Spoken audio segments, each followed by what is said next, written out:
Irmãos, na continuidade da exposição de 1 de Pedro, capítulo 1, os versos de 3 a 12, 1 de Pedro, capítulo 3, ou 1 de Pedro, capítulo 1, os versos de 3 a 12. Amada congregação do Senhor Jesus, assentada como está, por favor, acompanhe a leitura do texto. 1 de Pedro, capítulo 1, os versos de 3 a 12, quando nos diz assim o texto sagrado. Bendito Deus e Pai de nosso Senhor Jesus Cristo, que, segundo a sua muita misericórdia, nos regenerou para uma viva esperança, mediante a ressurreição de Jesus Cristo dentre os mortos, para uma herança incorruptível, sem mácula, imarcessível, reservada nos céus para vós outros, que sois guardados pelo poder de Deus, mediante a fé, para a salvação, preparada para revelar-se no último tempo.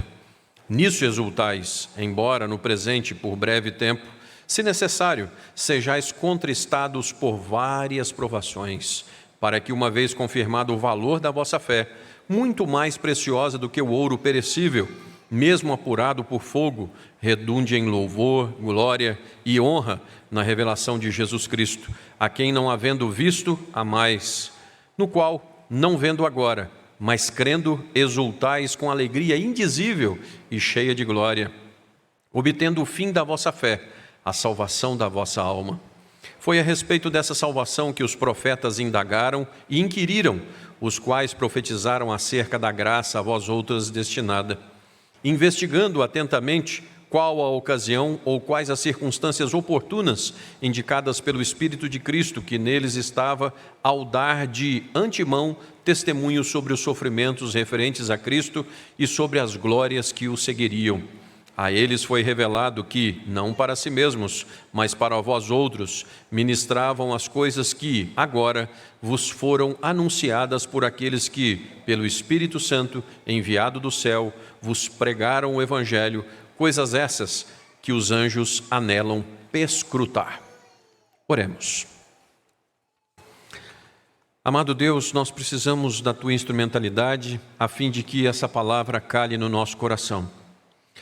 Senhor, sem a atuação bendita Tua, nada vai ser entendido, ou o que for entendido vai ser entendido errado.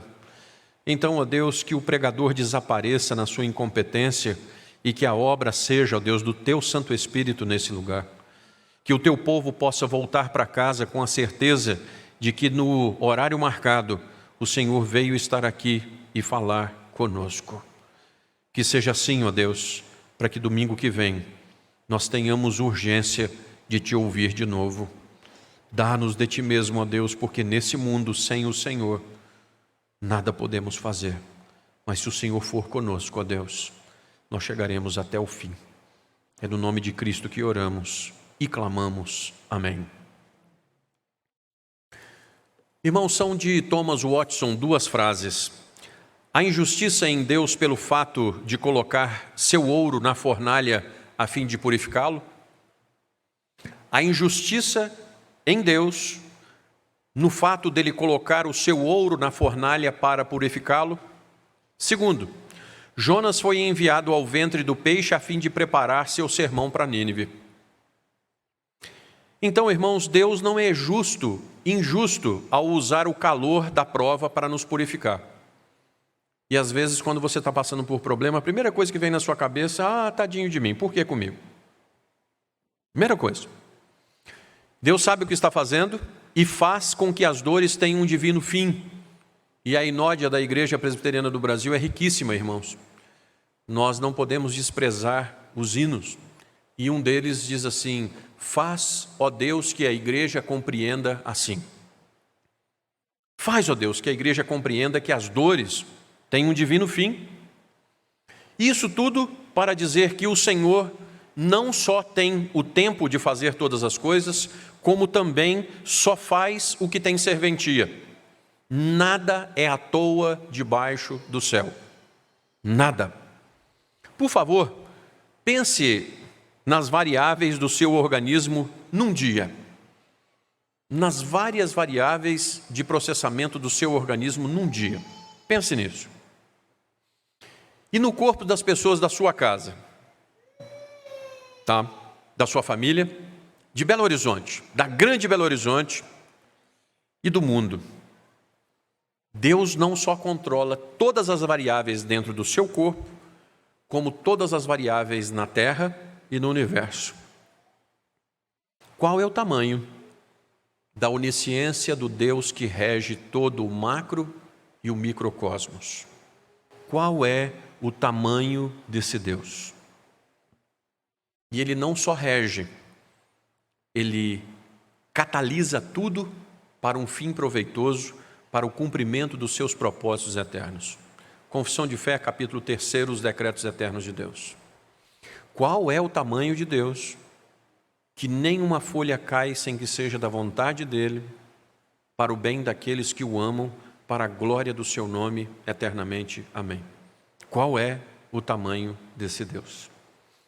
Todavia, irmãos, diferente do barroco das catedrais, sabe aquela santidade das catedrais? As pessoas entravam diante daqueles anjos, aqueles santos, para serem oprimidas e se sentirem assim, pequenininhas, um nada, né?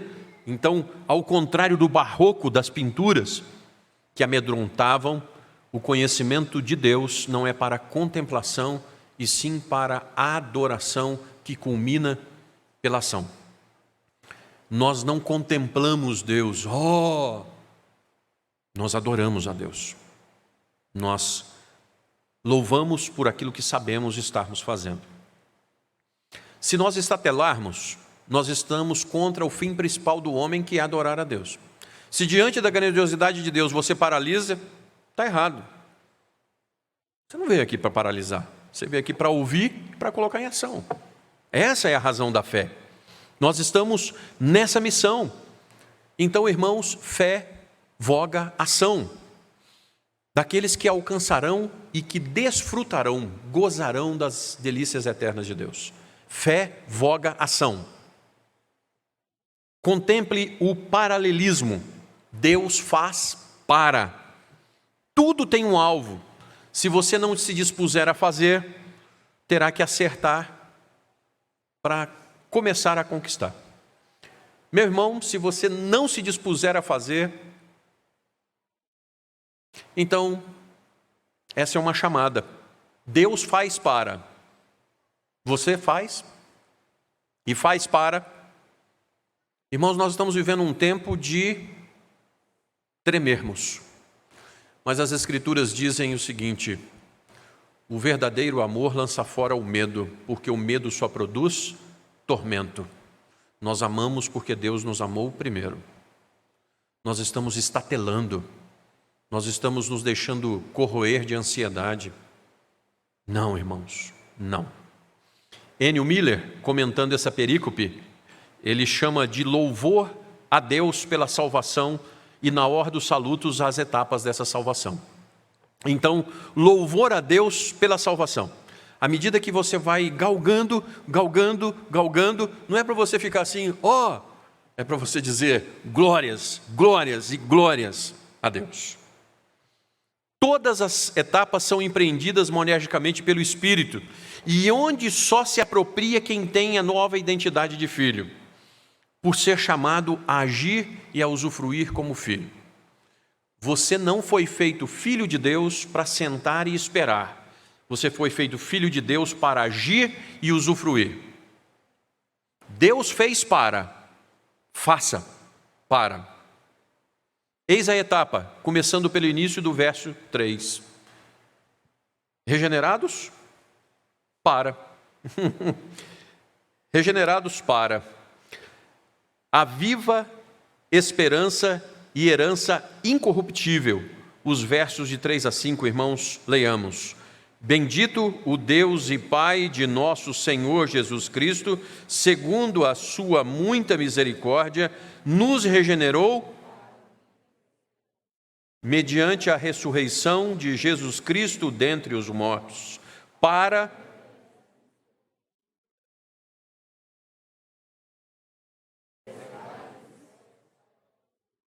que sois guardados para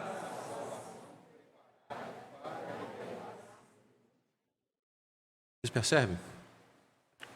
Todo verso para Deus fez isso para... Bendito, Deus está chamando a um louvor. Bendito. Meu irmão, louvores em meio a provas e sofrimentos, isso é possível. Pedro está escrevendo à igreja e dizendo: bendito o Deus e Pai de nosso Senhor Jesus Cristo. Irmãos, sofrer e louvar é possível. É possível orar pelo inimigo e amar o inimigo. É possível. Milagres só são possíveis para Deus. Mas essas são as especialidades de Deus, milagres. Portanto, irmãos, nós estamos aqui na quinta-feira estudando sobre a quinta petição. Perdoa as nossas dívidas. Isso é muito fácil, a gente tira de letra, mas perdoa as nossas dívidas. Não é bem assim, né? Quando o Senhor nos dá uma missão, Ele nos dá a condição para executarmos a missão. E na certeza do seu coração, eu gostaria que você dissesse assim: é impossível para que eu perdoe as pessoas. Senhor, e a menos que o Senhor opere um milagre na minha vida, mas eis-me aqui, eu quero que o Senhor opere esse milagre na minha vida. As igrejas perseguidas da Ásia Menor recebem um chamamento. Primeiramente, não é para focar nas dores. Irmãos da Ásia Menor, observem as minúcias dos sofrimentos de vocês. Não, Pedro diz o seguinte: igrejas, foquem, bendito o Senhor e Salvador, Pai do nosso Senhor Jesus Cristo. Os crentes não foram chamados a serem dorildos, mas foram chamados a serem adoradores. E nós estamos virando uma geração de dorildos. Dor aqui, dor ali, remedinho para isso aqui, remedinho para isso ali, e só reclama o tempo inteiro. Ah, mas hoje tem carne de panela, eu queria bife. Ah, hoje tem feijoada, mas feijoada eu não como, eu só como... né? Então nós somos, ao invés de adoradores, nós somos murmuradores, dorildos, ao invés de adoradores. E isso não é ópio do povo não, viu, irmãos? E não é tapar o sol com a peneira, não. É priorizar para ter resultados, porque aquilo que você focar vai haver êxito na sua vida. Se você focar em reclamar, você vai ser nota 10, um reclamão. Mas se você focar em bendito seja, você realmente vai ser um adorador, em espírito e em verdade. Escolha aonde você vai focar, colocar os seus olhos e o seu coração. Nesses tempos dessa vida, irmãos, traga à memória o que lhe pode dar esperança. Não dores, mas traga à sua memória a misericórdia do Deus que nos deu Jesus Cristo. E como diz o autor aos Romanos, tendo Deus nos dado Cristo Jesus, não nos daria graciosamente com Ele todas as demais coisas? Então, bendito seja o Deus e Pai que nos deu Cristo e juntamente com Ele todas as coisas que nós precisamos. Aprecie, o Senhor nos regenerou para... aquela coisa assim, sabe? Você olha para o crente, dá um desespero. Não, as Escrituras dizem, Ele nos regenerou para, o primeiro para, uma viva esperança. Não é para andarmos como mulambos, sem brilho na face. Não, irmãos. Se você é o regenerado, é para que você tenha uma viva esperança. Ah, mas eu não sei como é que vai ser. Nem eu. Mas eu tenho certeza que a Escritura não vai ser frustrada. Esperança viva. Por que viva? Olha o final do verso. Por causa da ressurreição de Cristo. Nós temos uma esperança viva porque nós temos um Salvador vivo, que nesse exato momento intercede à destra de Deus Pai Todo-Poderoso para que nós completemos a nossa carreira. Irmãos, Buda, Allan Kardec, Maomé, santos, todos morreram. Só existe um que venceu a morte e está vivo para dar vida até depois da morte. Cristo Jesus. Se a morte ri para nós, nós podemos rir de volta e dizer: ó morte, aonde está a tua vitória? Ó morte, Cristo Jesus é o meu Senhor. você não tem autoridade sobre a minha vida. Eu fechar os olhos aqui, eu sei aonde eu abro, e essa é a minha viva esperança. Veja, se não é essa herança incorruptível, que não apodrece, que está no verso de número 4, para uma herança incorruptível, essa herança que não apodrece, irmãos, imarcessível, que não murcha, reservada nos céus para vós outros. Meu querido irmão, você foi feito filho, lavado, regenerado, para usufruir da terra prometida, do santo sábado, da nova Jerusalém, do local de descanso. Você foi regenerado para isso. Então, por favor, com tudo aquilo que o céu lhe projeta, porque é pouco ainda do que você pensa, se aproprie disso. Há algo aqui mais que Deus fez e que você deve aprender e se apropriar. Verso de número 5. Sois guardados pelo quê, irmãos? Tá. Sois guardados pelo poder de Deus. Então tá. Quanto é que vale a sua salvação?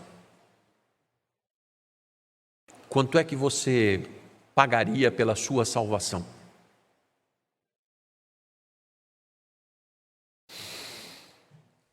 Irmãos,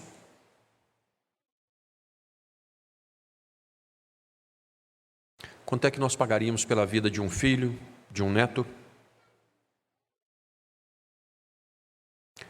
Então imagine o seguinte, você está saindo de Belo Horizonte a pé com destino ao Rio de Janeiro com 2 malas com 50 milhões de dólares dentro das 2 malas.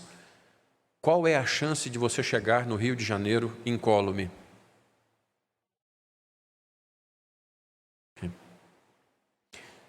Como é que você vai chegar no final da sua salvação? Porque é aquilo que não paga. 50 milhões é fichinha. Como é que você vai chegar ao final da sua peregrinação por toda a terra? Não é só pelo Rio de Janeiro. A cidade do México é muito mais perigosa que o Rio. Você vai passar pelo mundo inteiro. Como é que é a sua peregrinação? Como é que você vai chegar? Que sois guardados pelo? Então não é por você. É pelo poder do Deus que você serve. Se você está achando que você vai fazer alguma coisa por você mesmo, pelo seu braço, esqueça. Você foi regenerado então para crer que o poder do Deus que te salvou é aquele que te guarda. Irmãos, raciocinem. É gostoso pensar a fé. Qual foi a obra maior de Cristo?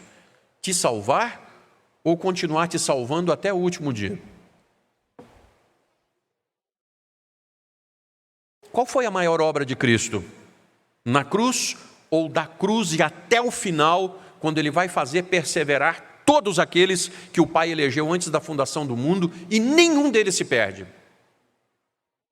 Então, irmãos, depois da cruz, Cristo não foi para a praia, Ele está à direita de Deus intercedendo dioturnamente por nós. Você não naufraga, irmãos, ou irmão, não é pela sua força, inteligência, amizades, patrimônio, formação, é pelo onipotente Deus que te amou, chamou e salvou. Doravante, fez Deus isso por você? E o que mais Ele irá fazer então? Viva a sua esperança, meu irmão, viva a sua esperança. Irmãos, nós estamos sendo convidados ao caos. Falando com vários pastores, todos estão fazendo a mesma coisa. Eu não aguento assistir telejornal mais. Você consegue ler as notícias de WhatsApp todas? Você consegue ler a notícia até o final? Cansamos, irmãos. Cansamos de indústria da morte, de indústria de caos. Deus nos chama o seguinte: regenerados para quê? Para uma viva esperança. Vá, irmão, mergulhar nas Escrituras. Vá mergulhar nos louvores a Deus. Vá trazer paz ao seu coração. Graça, irmãos. Fixe seus olhos na graça. Veja o verso de número 12. O verso 12 diz assim: A eles foi revelado que, não para si mesmos, mas para vós outros, ministravam as coisas que agora vos foram anunciadas, por aqueles que, pelo Espírito Santo enviado do céu, vos pregaram o Evangelho, coisas essas que os anjos anelam para escutar. Os profetas pregaram das coisas que viriam até nós. Cristo veio. Nós agora podemos desfrutar daquilo que os profetas viram. Interessante. Coincidência demais da conta, né? Qual é o texto da leitura bíblica hoje do presente diário para quem já fez do culto doméstico? Galeria da fé. Ora, a fé é a certeza de coisas que se esperam, a convicção de fatos que não se veem. Porque pela fé, fulano fez isso, fulano fez aquilo outro. Pela fé, eles olhavam para frente. Pela fé, meu irmão, você é regenerado para uma viva esperança. O melhor que a própria vida, irmãos, é contar para as pessoas do que você respondeu, do que você recebeu. Sem pedir, sem merecer, sem nem se dar conta, melhor do que viver é dizer para as pessoas do que você tem, sem merecer. Ao invés de ficar procurando motivos para a sua vida ser um traste, fale para as pessoas do que Deus fez por você. Você foi regenerado para, tendo as benesses de filho, dizer do seu Pai, do amor dele em Cristo Jesus. Você foi salvo para ser um arauto de salvação e esperança. Você tem sido? Meu irmão, eu vou pedir mais uma vez. Nós estamos entupindo o WhatsApp das pessoas. Filtre hoje, a partir de hoje. Filtre hoje, você está cansado, deve ter até dedo com calo, né? Então, antigamente fazia calo na língua, agora faz calo no dedo, para ficar passando um monte de porqueira para frente. Filtre o que você está passando. As 3 peneiras. É verdade, eu preciso passar isso para frente. Se fosse a respeito da minha vida e da minha família, eu passaria para frente. Não repasse o que não presta. O que não precisa ser feito. Salvo para ser arauto da salvação. Você foi regenerado para ser arauto da salvação. Se você não está sendo arauto da salvação, tem alguma coisa errada. Encaixe-se, vai fazer bem. Segundo lugar, regenerados para a exultação, mesmo em provações. Versos de 6 a 8. Vamos ler juntos? Nisso exultais, embora no presente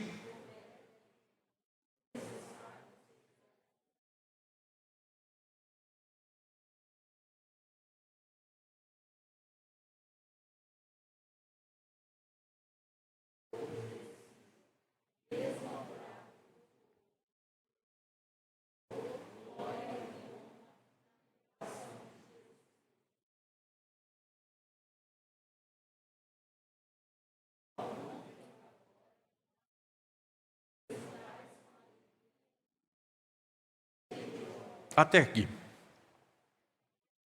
Regenerado para a exultação mesmo em provações. Veja, acorde. Uma vez que você foi salvo, você recebeu a viva esperança, a herança incorruptível de um lugar no céu, exulte. E exultar é triunfar. Triunfe. Glorie-se, não pelo que alcançou, mas pelo que Deus em Cristo Jesus já lhe alcançou. Orgulhosos não gostam de ganhar nada, irmãos. Vou contar para vocês, eu sou orgulhoso. Não gosto de ganhar as coisas. Vocês acreditam nisso? Eu quero fazer por merecer. Mas eu acredito que ainda bem que esse é um problema só meu. Né? O cristão humilhado, ele aprendeu assim, a agradecer e a triunfar, não pelas suas forças, mas o cristão aprendeu a triunfar pela fidelidade, pela glória do seu Deus. É mais ou menos o seguinte, você vai começar o dia, sabe aquele positivismo que você bate o pé no chão e fala assim, eu posso, eu sou filho do rei. tem nada disso, esqueça, isso é uma lástima. Você levanta de manhã cedo, dobra os seus joelhos e diz assim: Senhor, pelo teu nome eu vou, porque o Senhor me trouxe até aqui e a tua promessa é que o Senhor vai me conduzir até o fim, a despeito de mim. É assim que funciona segundo as Escrituras. E se você tiver que passar por provações, veja no verso de número 6. Nisso exultais, embora no presente, por breve tempo. Aí, irmãos, eu tenho usado duas palavrinhas com essa igreja. Vai, exultai, porque o tempo vai ser próximo. Vai passar. É por breve tempo. E nesse tempo presente, o necessário é, irmãos, por favor, o necessário é confiança, fé. Qual a motivação da necessidade? Miller, comentando esse texto, ele mostra que o sofrimento é o paradoxo bendito do ser cristão, vencendo em meio à dor, à morte.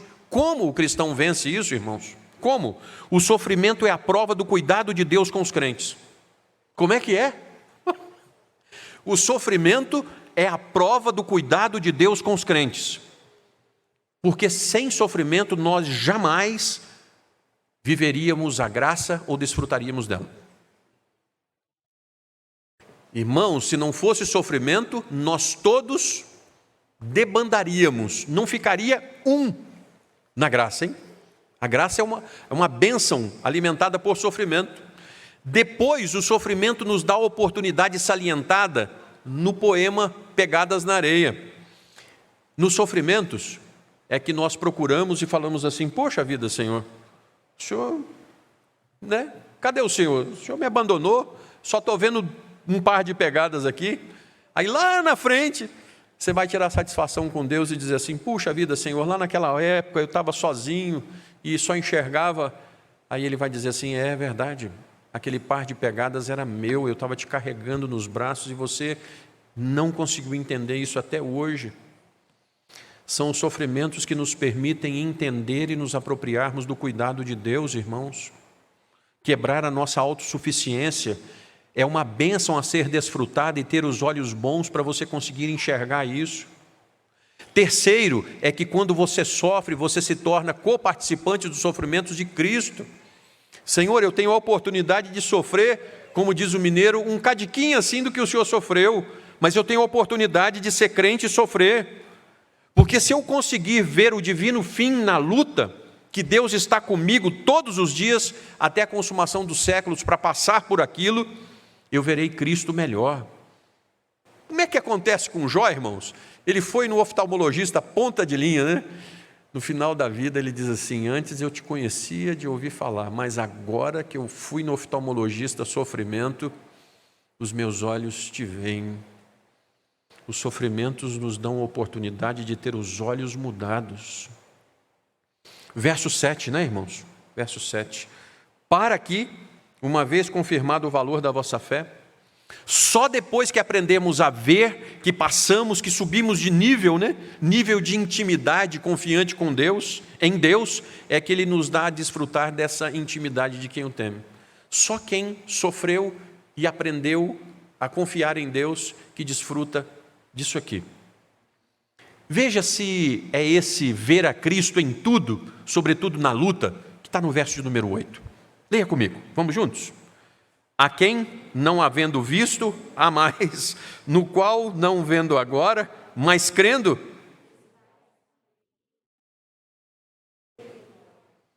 E aí o pensamento fecha com a exultação de quem consegue ver, uma vez mais está desfrutando. Então, irmãos, crentes macambúzios e apostatando. Irmãos, quantas pessoas nos nossos dias estão naufragando na fé? Quantos? Precisamos de olhos bons, hein, irmãos? Você tem pedido olhos bons a Deus? Nas suas provas, você tem sido depurado ou pulado fora no meio do processo? Moderno é que você diga assim: ah, eu rejeito. Bom, se você rejeitar não adianta, vai vir de novo, e Deus não vai desistir de fazer aquilo que Ele precisa fazer na sua vida. Então exulte na provação. Quem está conduzindo o processo é confiável e amoroso, e você precisa ver para desfrutar. Logo, está na hora de você clamar para que Deus mude a sua perspectiva diante de obstáculos. Pare de estatelar diante das dificuldades. Senhor, mas isso aqui é a menor chance de eu passar.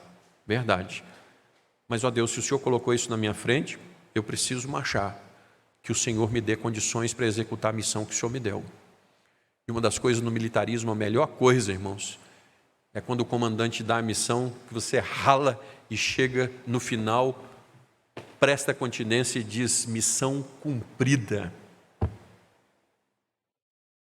Regenerados para a salvação a ser testemunhada. Versos de 9 a 12. Leiamos, irmãos, por favor. Obtendo o fim da vossa fé, a salvação da vossa alma. Foi a respeito dessa salvação que os profetas indagaram e inquiriram, os quais profetizaram acerca da graça a vós outros destinada, investigando atentamente qual a ocasião ou quais as circunstâncias oportunas que neles estava, ao dar de antemão testemunho sobre os sofrimentos referentes a Cristo e sobre as glórias que os seguiriam. A eles foi revelado que não para si mesmos, mas para vós outros, ministravam as coisas que agora vos foram anunciadas por aqueles que, pelo Espírito Santo, enviado do céu, vos pregaram o Evangelho, coisas essas que os anjos... Irmãos, verso número 9, não é uma condição para a salvação, obtendo o fim da vossa fé, a salvação da vossa alma. Então isso aqui não é uma condição para ser salvo, mas é uma marca indelével de quem é salvo. Então quem é salvo tem uma salvação que é testemunhada. É impossível você ser um crente sem ser um missionário. É por isso que Spurgeon, com aquela docilidade de calvinista, ele diz assim: ou o cristão é um missionário, ou ele é um impostor.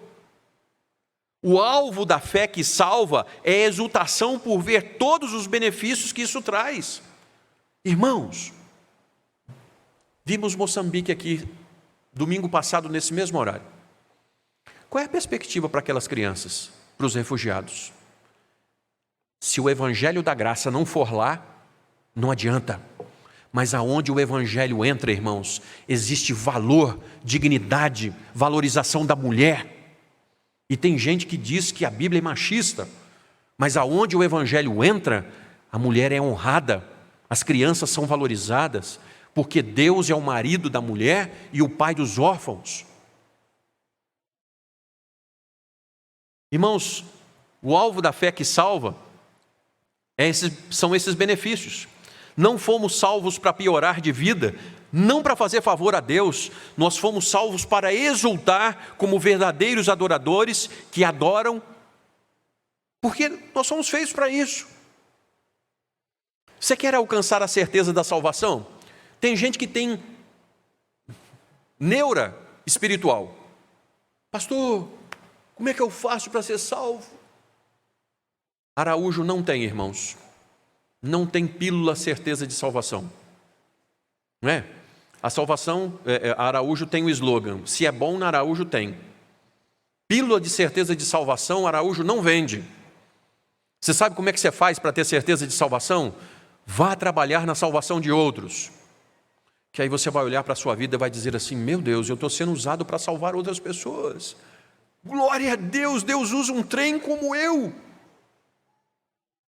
Versos 10 a 12 falam do verso 10 dos profetas do Antigo Testamento que falaram dessa salvação, profetizaram da graça que estava por vir. Verso 11 fala do Espírito que deu testemunho de como seriam os profetas, sofrimentos que depois trariam glória.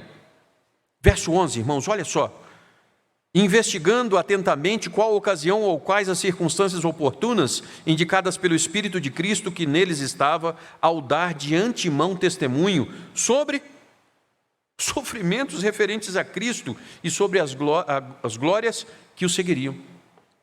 Os profetas enxergaram sofrimento, sofrimento que traz glória. E às vezes nós estamos sofrendo e pensando assim, esse trem é ruim. Não é não. Não é não. Sofrimento administrado por Deus é uma bênção. É. Irmãos, conversando com a Quequinha, ela estava lá falando assim, pai, agora que eu estou recuperando, né, acabei de dar a luz e tal, e aí você vê aquele trenzinho rosa na mão dela, e pergunta para ela se valeu a pena ou não dar a luz. Pergunte para cada uma das mães que deu a luz aqui, se não valeu cada sofrimento. Então, irmãos, vale a pena. Uma mãe que sofre dar à luz, depois com o neném no colo diz assim, custo-benefício, sem palavras. Mas divise comigo, no verso de número 7, a revelação é de quem, irmãos? Verso de número 7, a revelação de Jesus Cristo, o final do verso, não é? Revelação de Jesus Cristo. Muito bem. No verso de número 11, o Espírito é de quem? De Cristo. Ah, está certo. Então, nós vamos no verso de número 1, Pedro, apóstolo de Cristo. Muito bem. No verso de número 2, aspersão, né, irmãos? Aspersão no sangue de... Não é imersão, viu, irmãos? Não é imersão. A Bíblia não fala de imersão, tá, irmãos? A Bíblia fala de aspersão. Muito bem. Aspersão no nome ou no sangue de Cristo. A obra é de quem? Sozinha, toda ela, de cima e embaixo. A regeneração, então, é obra de... A única coisa que se espera do crente é que testemunhe da salvação graciosa que ele recebeu por Cristo. Aí você começa, Cristo fez isso, sim. E você? Os profetas profetizaram pregando e escrevendo pelo testemunho do Espírito Santo. Verso de número 12. Pregando para uma geração vindoura. Homens pregando o Evangelho. E isso diz o texto que são coisas que os anjos queriam alcançar, entender, perscrutar. Irmãos, em Atos capítulo 2, esse Pedro, visto por homens e anjos, pregando o Evangelho, irmãos, ouçam isso. Esse mesmo Pedro aqui, pregando para 3.000 pessoas serem convertidas, num dia, esse homem pregou e 3.000 foram convertidos. Os profetas anunciaram isso. Ok, quem é o Pedro? Incauto, traidor, negou o Senhor Jesus com xingamento 3 vezes, mas de pedrinha, regenerado, ele é transformado em Petros, pedra. E ele diz assim, vós sois pedras vivas do edifício de Deus. Este homem que antes não era nada, ele é transformado e regenerado em esteio da igreja de Cristo. Homens, coisas loucas do mundo, que os anjos anelam perscrutar, como é que esses trem vão pregar o Evangelho? Mas é justamente isso. É um mendigo dizendo a outro mendigo aonde encontrar pão, que significa Evangelho. É um sujeito pecador dizendo para o outro, eu encontrei o pão da vida que é Cristo. Isso é Evangelho. E esses homens são aqueles que o mundo não é digno deles. Você é um homem, uma mulher dessa hoje, porque era execrável, traidor, transformado pelo amor de Deus em alguém de caráter nobre e testemunha de Cristo? Hoje você tem o privilégio de dizer assim, hoje eu sou testemunha do Senhor Jesus. Paul Riss diz assim, Deus amou tanto que deu, e a doação, tendo no centro o Calvário, não foi uma gota, mas uma torrente. Deus deixa depressa a sua ira, mas nunca se arrepende do seu amor. Testemunhe. Não foi uma gota que Deus usou de seu filho para lhe lavar das grandes e muitas faltas. Foi uma torrente. Testemunhe que demorou muito. Foi você se render ao amor, mas que o amor já vinha batendo na porta do seu coração há muito tempo. Irmãos, eu tenho que concluir, né? Regenerados para uma viva esperança e herança incorruptível. Meu irmão, se você não está vivendo uma viva esperança e uma herança incorruptível, hoje é para mudar. Você foi regenerado para, em segundo lugar, a exultação em meio às provações. E você foi regenerado para a salvação a ser testemunhada. Você foi regenerado para essas coisas. Queridas, e eu deixei de propósito o verso de número 5, porque tem um gatilho aqui. Que sois guardados pelo poder de Deus mediante a fé para a salvação preparada para revelar-se no último tempo. Mediante o que você é guardado pelo poder de Deus vivo e incorruptível? Mediante o quê? Fé. E isso fechará completamente o pensamento que Deus fez para. Então, o que te move? Fé. Fé é confiança. Ora, o medo produz paralisia, tormento, ansiedade, só o que não presta. Fé produz confiança, ação. Ok. Então, se Deus fez para, você tem que fazer para. Muito bem. O Deus soberano é o Deus do cuidado para salvar, e o homem é o homem responsável pela fé que crê, se apropria e sai para usufruir. Irmãos, eu vou repetir. O Deus soberano é o Deus do cuidado para salvar, e o homem é responsável pela fé que crê, se apropria e sai em ação para usufruir. Irmãos, deixa eu explicar isso aqui. Fé salvadora é dom de Deus, não de obras para que ninguém se glorie. É isso que a Escritura diz. Perfeito? Eu estou dizendo do dom de Deus operado no seu coração, porque sem fé é impossível agradar a Deus. E é isso que nós lemos hoje lá em Hebreus. Existe um dom a ser apropriado por você. Vou garimpar nisso aqui. Sem você acreditar mesmo, sem bater a poeira, sem dar a volta por cima e partir para viver uma vida com qualidade, que testemunhe vida abundante, você é crente para quê? Então, vou voltar aqui. Sem você acreditar mesmo na Escritura, sem bater a poeira que se acabou de cair, está todo relado, todo sujo, sem dar a volta por cima e partir para viver uma vida com qualidade, que testemunhe a vida abundante que Cristo disse que vinha dar em oposição ao diabo, você é crente para quê? Pasme, mas a vida abundante é sim no meio das provações que depuram o puro. A vida abundante que Cristo prometeu não é incólume, mas é você no meio das provas, vencendo as provas. Verso de número 7, olha só. Para que, uma vez confirmado o valor da sua fé, muito mais preciosa do que o ouro perecível, mesmo apurado por fogo, redunde em quê, meu irmão, minha irmã? Está sendo provado pelo fogo? Tá? Louve. Louve. É. Irmãos, nós somos salvos pela graça mediante a fé, sendo um dom de Deus, sem mérito nenhum nosso. Logo, nós temos que ter fé, não para sermos salvos. Fé é algo monérgico operado em Deus, de forma definitiva em nós. E se a fé que nós temos fosse nossa, nem isso nós poderíamos ser salvos. Então, irmãos, a fé que nós somos chamados a empreender é para desfrutar, sim. Os da Galeria da Fé não foram chamados Galeria da Fé dos que tiveram fé para serem salvos. Galeria da Fé dos que tiveram fé para empreenderem para a honra e glória de Deus e ficaram lá os seus nomes registrados.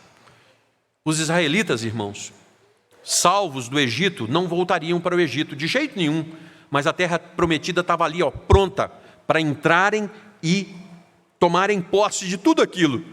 Com cada gigante pela frente, com cada prova pela frente, e aí 12 homens, 10 dizem assim, dá não, os caras são grandes. Josué e Caleb disseram assim, pelo nome do nosso Deus nós vamos. Se Deus nos trouxe até aqui, nós vamos encarar isso e nós vamos tomar porque é nosso. Ele disse que é nosso. É essa fé, meu irmão, que eu estou dizendo que tem que estar no coração de todo homem de fé bíblica reformada. Tomem posse, desfrutem, sejam fortes e corajosos. Eu sou contigo. Gostamos tanto de ler isso, né? Bota em prática então. Deus tem feito para que, quando as provações cheguem, creiamos e enfrentemos as provas, dizendo assim: porque todas as coisas cooperam para o bem daqueles que amam a Deus, daqueles que Deus tem propósito. E aí, irmãos, quando nós cremos de verdade, nós podemos louvar até no meio das lutas. Quando doer, sorria. Sorria. Quando doer, sorria. Pense lá na alma: eu quero ver o tamanho do que o meu Deus vai fazer diante disso. É isso. Chegou uma prova insuperável? Sorria lá na alma e diga: eu quero ver o tamanho do que o meu Deus fará diante disso.